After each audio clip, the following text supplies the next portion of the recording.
Good morning, students. Today we are going to start a new lesson, that is electricity. So we all know something about, we have studied in the 6th standard something what is electricity and what are the sources of electricity.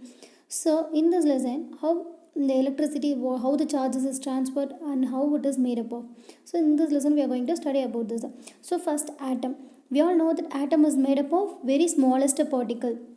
Atom is made up of smallest particle.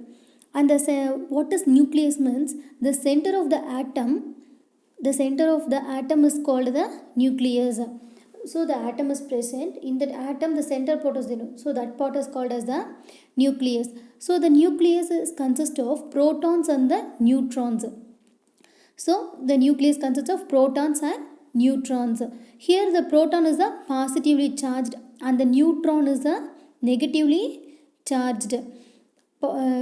And the electrons revolve around the nucleus in the circular orbit. It is revolve around in the circular orbits. So next, electricity. What is electricity means? It is a form of energy that is associated with some of the electric charges, so that it will be exist in the inside the atom. So it is a form of energy that is associated with electric charges that exist inside the atom, so that it will be exist inside the atom. So what is coulomb means? The electric charge is measured in a unit. So the electric charge is measured in a unit, so that is called as the coulomb. So the 1 unit of coulomb of a charge is approximately 6.242 into 10 to the power 8 protons or neutrons. So this is the electric coulomb. So and the electric charge is generally denoted by the letter Q. It is denoted by the letter Q. Then electric current. So what is electric current means? The flow of electric charges that constitute the electric current.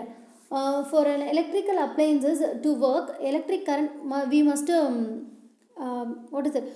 We must know that. So the electric current must flow through it. For example, if the light want to glow or fan want to run smell, there must be electric current. It must be flow through the wires.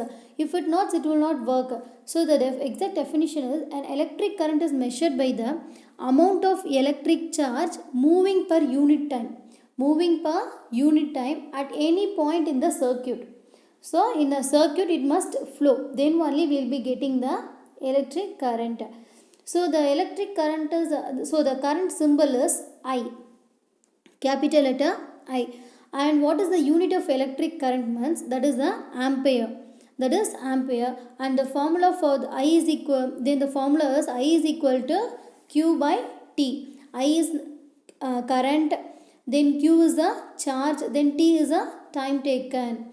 So next we can see the conventional current and the electron flow. So first, conventional current. So BT is the battery plus and the positive charge and the negative charge. How does flow? Current is flowing. So in the conventional current, it is the current. It will be flow from the positive to the negative end. So the charges are moving from the positive to the negative end. So in the electron flow, it is entirely opposite to the conventional current. So the positive and the negative, the electron flow will be the it flows from negative charge to the positive charge. Electric charges flow from negative to the positive charge. So that is the electron flow. Conventional current is in the direction opposite to the electron flow. So both it will be conventional current is opposite to the electron flow and the electron flow is opposite to the conventional current. Thank you, students.